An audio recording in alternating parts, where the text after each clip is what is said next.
I'm just looking through and thinking, since you've done extensive research in communication strategies, do you find health communication particularly or unique or different in its own way? Because dealing with these kind of matters, for instance, where maybe the practitioners, the health practitioners, maybe they will say, look, we can't disclose the identity of certain people, and then those who are involved in themselves not wanting to come up, maybe owing to empowerment issues. So do you find it a little unique and approaching it in that sense as well? Yeah, the approach is universal, but adaptation to the environment is important. You can't, the way you're going to strategize in corporate communication is different from the S sector communication. So it is unique. So how do we handle this? Because tomorrow, because that's everybody's perception, everybody's belief, the ministers, the health practitioners say, look, yes, we're handling this case successfully and it will come, it will go. So when we are done handling EVD, do you see us coming up with a short-term, medium-term, or long-term communication strategy to deal with this question of stigmatization? The long-term solution is to find a cure to Ebola disease. That is, when we finally have a vaccine, just like we've got for polio, then that will be a long time. But in the meantime, in the absence of that, what we need to do is communication and sensitizing the people, creating an awareness, both to the community, both to the Ebola virus victims, and the corporate bodies has to be involved. The MDAs currently are taking steps. The National Assembly is active in this role. The Customs is active. The Ministry of Education is active. Most of the agencies that have contact, NAFDAC is active. They are playing their role. The corporate bodies has to take advantage of this using the CRM, cost-related marketing, and come out to support this project. What about the people? How are we receiving and responding to this kind of message of stigmatization from your experience? What have you seen? We need to get informed more because misconception and misinformation leads to fear. And we need to get informed more. How we're going to protect ourselves, how we're going to prevent ourselves. We have to realize that stigmatization also undermines the processes that we're taking now.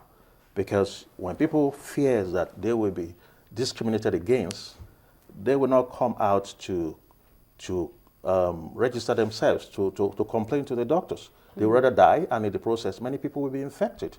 So we need to realize that they need support, and everybody needs to be active in this. It is everybody's business.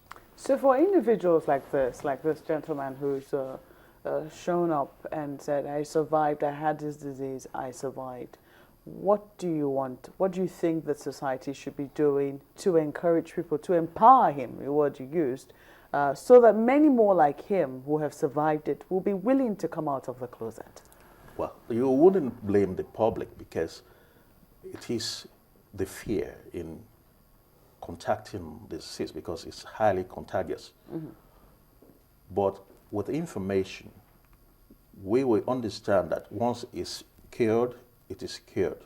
If it is not cured, then the guy is dead. So the only thing we can do is to show love and to show appreciation. He has gone through some stress and he has survived. He is an hero. And we should not then discriminate against him. Yeah, because I was thinking we're going to see his image because he's healthy, he's healthy, he's moving around, he's happy.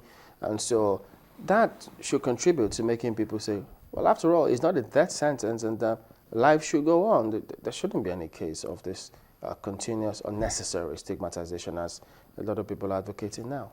As we have seen, he is healthy, he's hale, and he's active.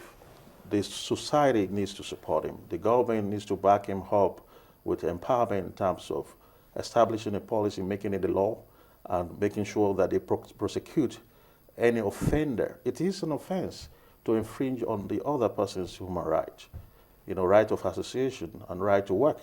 So it is a serious offense within our system here. I'm looking at those matchboxes that you have in front of you. Looking at our war against EVD generally, the battle against containing it and making sure that it doesn't spread, how would you rate it? A lot of people think that, are we on an overkill, as it were, in terms of campaign drives? It's everywhere now. We have it on billboards. Or are we not doing enough? Because it would seem that maybe all of these are just concentrated in the cities and are not even getting to the rural areas where they need to know some of these things. How would you rate our awareness campaign? The question is, how much is more to save a life? Every Nigerian life is very important. We cannot say that we've done enough. We need to do much more than what we are doing at the moment, particularly at the grassroots. We concentrate much more in the cities, capitals. But you will see that this disease, if God forbid that we have incidences in the local areas, that will be huge.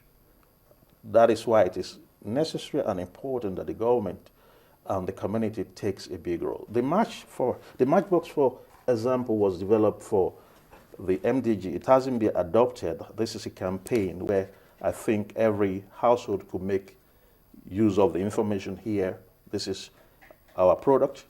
And some of the goals are here, for example.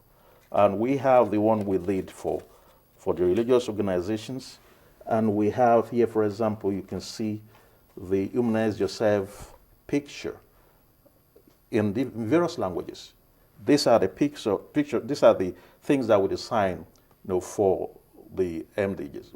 We can adopt this for the Ebola, campaign. We need to know that the community, the grassroots, is important in our campaign drive. We should not focus only in the cities. It's very interesting because I'm never imagining that putting this kind of things on everyday household items, usually something that doesn't really occur to a lot of people. When you think of a campaign awareness, you're thinking of flyers, you're thinking of posters, you're thinking of billboards. Above the board, yeah, exactly. below the line. You don't really think that these little things really do get the message home to people, unless of course they're talking soap or they're talking antiseptics. So it's quite interesting. But is it something that has been started? It is a product that we produce, but it hasn't been adopted to the system. Branding is important in communication because it sets a message and it sends a picture to the person that you are sending a communication to, because the person has to understand exactly what you mean. And this is a good example that could be adopted in this process. Okay.